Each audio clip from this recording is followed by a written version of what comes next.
दोस्तों, नवरात्रि से पहले अपने घर पर ये 7 पौधे अवश्य लगाएं। नवरात्रि में मां प्रसन्न होकर आपके घर में प्रवेश करेंगी। माता रानी को ये पौधे बहुत ही प्रिय होते हैं। जिस घर में भी ये शुभ पौधे होते हैं, मां सबसे पहले उनके ही घर में पधारती हैं। आप भी इन पौधों को लगाकर माता रानी के प्रति अपने दृढ़ विश्वास और प्रेम को अवश्य ही प्रकट करें। मां आपसे प्रसन्न होकर आपकी हर मनोकामना पूरी करेंगी। दोस्तों, शारदीय नवरात्रि का हिंदू धर्म में बहुत अधिक महत्व होता है। नवरात्रि में मां दुर्गा के 9 रूपों की पूजा की जाती है। आश्विनी मास के शुक्ल पक्ष की प्रतिपदा तिथि से नवरात्रि का आरंभ हो रहा है। इस वर्ष शारदीय नवरात्रि 26 सितंबर को शुरू होने जा रही है। हमें मां के आगमन से पहले ही सभी तैयारियां कर लेनी चाहिए।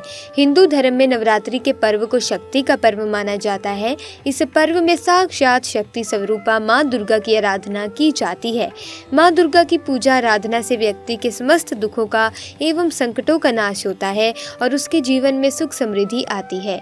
नवरात्रि में मां दुर्गा के भक्त 9 दिनों तक जागरण करके मां की आराधना पूजा करते हैं। शास्त्रों के अनुसार नवरात्रि का पर्व सिद्धि प्रदान करने वाला होता है। इस वर्ष नवरात्रि में मां दुर्गा हाथी पर विराजमान होकर पधार रही हैं। इसीलिए इस वर्ष की नवरात्रि का विशेष महत्व है। ऐसे में इस बात के प्रबल संकेत मिल रहे हैं कि इस साल सुख संपन्नता में वृद्धि होगी। ऐसी मान्यता है कि जब नवरात्रि में माता रानी हाथी पर सवार होकर आती हैं तो बारिश होने की संभावना बहुत बढ़ जाती है।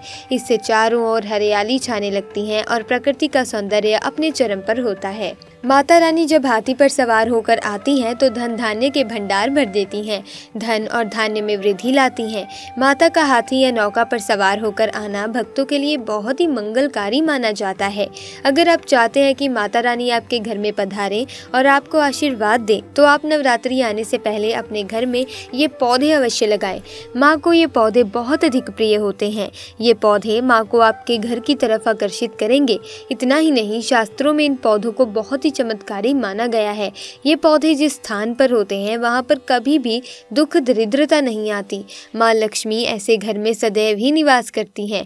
इन पौधों की सकारात्मक ऊर्जा से आपके घर के आसपास का वातावरण अत्यंत शुभ और पवित्र बनता है।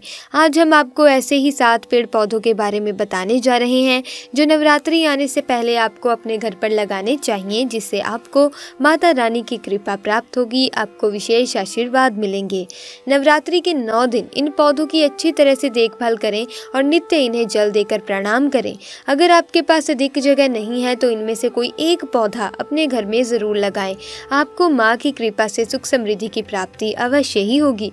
तो चलिए जान लेते हैं उन शुभ पौधों के बारे में जो नवरात्रि से पहले आपको घर पर लगाने चाहिए। सबसे पहला है नीम का पौधा। दोस्तों, नीम का पौधा जितना चमत्कारी है उतना ही औषधीय गुणों से परिपूर्ण भी है। माँ दुर्गा को नीम के पत्ते अत्यंत ही प्रिय होते हैं। नीम के पत्ते माँ के क्रोध को शांत करते हैं।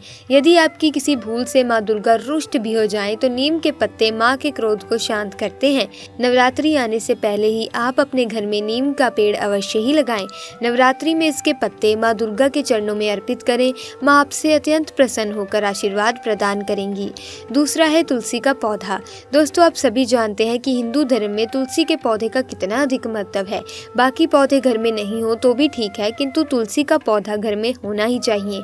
ये पौधा घर की हर प्रकार के संकटों से रक्षा करता है। कहा जाता है कि जिस घर में तुलसी के पौधे की नित्य पूजा की जाती है उस घर के मनुष्य कभी प्रेत योनि में नहीं जाते। उस घर में निवास करने वालों को कभी नर्क में जाना नहीं पड़ता।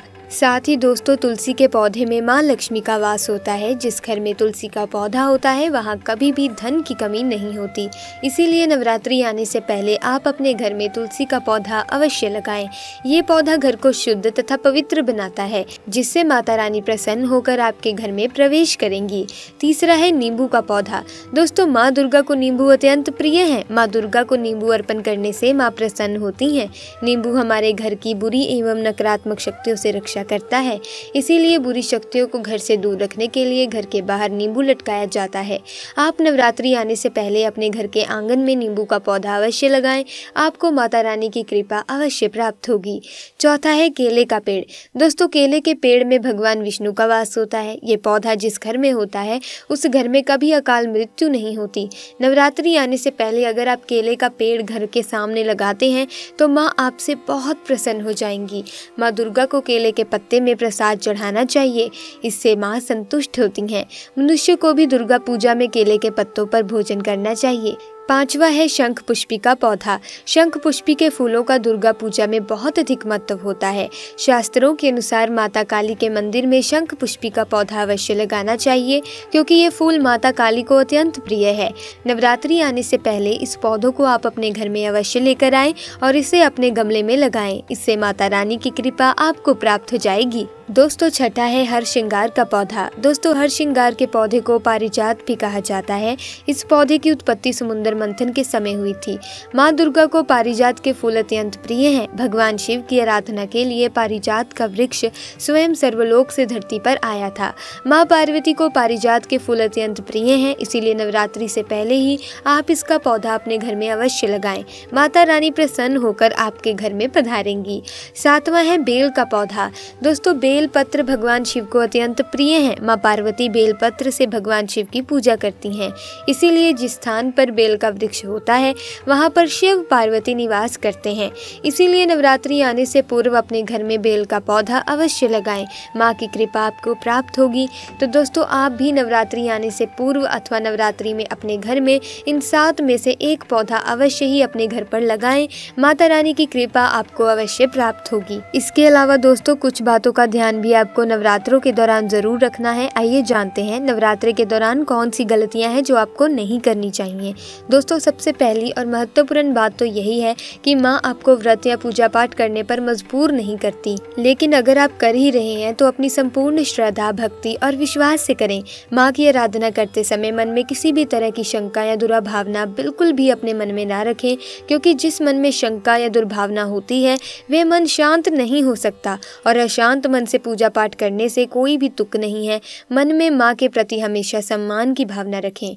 दूसरी बात, नवरात्रि में किसी भी प्रकार के उपशब्दों का प्रयोग अथवा गाली गलौज, झूठ, चुगली, बुराई, ऐसी बुरी बातों को मुंह से निकालने से बचना चाहिए, क्योंकि जिस मुख से हम माता का पवित्र नाम स्मरण, मंत्र जाप और आरती इत्यादि करते हैं, उससे निकलने वाले शब्द भी पवित्र ही होने चाहिए। तीसरी बात, नवरात्रि में हर तरह के मांसाहार और तामसिक आहार तथा शराब और तंबाकू आदि का सेवन कतई नहीं करना चाहिए, क्योंकि इससे मनुष्य का अपने मन और मस्तिष्क पर नियंत्रण ही नहीं होता। तामसिक भोजन शरीर में उष्णता का निर्माण करता है, जिसका प्रभाव सीधा हमारे हृदय पर पड़ता है। और शराब और तंबाकू इत्यादि के क्या दुष्प्रभाव होते हैं, इनसे तो हम भली भांति परिचित ही हैं। इसीलिए जहाँ तक संभव हो सके सात्विक भोजन का ही सेवन करें, खासकर खट्टी चीजें खाने से परहेज करें। चौथी बात, किसी भी जरूरतमंद को और कन्या को अपने घर से खाली हाथ ना जाने दें। किसी की मदद करने से माता रानी बहुत प्रसन्न होती हैं और जरूरतमंद की मदद करने पर तो माँ की कृपा आप पर अवश्य ही होगी। और कन्या तो माँ का ही रूप होती हैं। इन दिनों में माँ कन्या के रूप में विचरण करती हैं, और अगर कोई कन्या हमारे घर से खाली हाथ चली गई तो समझो हमने माँ को ही खाली हाथ भेज दिया। तो जिस माँ ने हमें इतना सामर्थ्य दिया है कि हम किसी के लिए कुछ कर सकें, तो उस माँ को खुश करने के लिए तो ऐसा जरूर करें, अन्यथा माँ को ये बात अच्छी नहीं लग सकती। पांचवी बात, इन दिनों में बाल ना कटवाएं, दाढ़ी ना बनवाएं और नाखून नहीं काटने चाहिए, क्योंकि नाखून और बाल बढ़ने में हमारे शरीर की ऊर्जा का प्रयोग होता है और इस समय उपवास आदि करने वाले लोगों को शक्ति की बहुत ही आवश्यकता होती है। छठी बात, चमड़े की वस्तुएं जैसे बेल्ट, पर्स इत्यादि के उपयोग से बचें, क्योंकि इसे पशुओं को मारकर बनाया जाता है, जो माँ को कभी भी अच्छा नहीं लगेगा। सातवीं बात, कलश या अखंड दीपक को यदि घर में रखा है तो उसे छोड़कर घर को बंद करके जाना नहीं चाहिए। कलश जो कि हमारी आस्था का और माँ के सम्मान का प्रतीक है, अगर किसी कारण या किसी घरेलू यानी पालतू जानवर के धक्के से गिर जाए तो ये हमारे लिए बड़ी मुसीबत बन सकता है। वहाँ पर माँ विराजमान नहीं होती, और वहीं अगर जलता हुआ दीपक गिर जाए तो घर में आग लगकर अचानक से कोई दुर्घटना भी हो सकती है, क्योंकि दिए को बुझने से बचाने के लिए हम इसमें ज्यादा तेल डालते रहते हैं। इस बात का विशेष ध्यान रखें कि नवरात्रि के 9 दिनों में दिन के समय सोना भी नहीं चाहिए, और पति पत्नी को नवरात्रि के पावन दिनों में पवित्रता का ख्याल रखते हुए दूरी बनाकर रखनी चाहिए। तो दोस्तों, ये थी आज की वीडियो। अगर वीडियो ज्ञानवर्धक लगी, वीडियो को लाइक करें, शेयर करें, और अगर आपने अभी तक चैनल को सब्सक्राइब नहीं किया तो जल्दी से सब्सक्राइब कीजिए, ताकि वीडियोस की अपडेट आपको मिलती रहे। आपका बहुत बहुत धन्यवाद।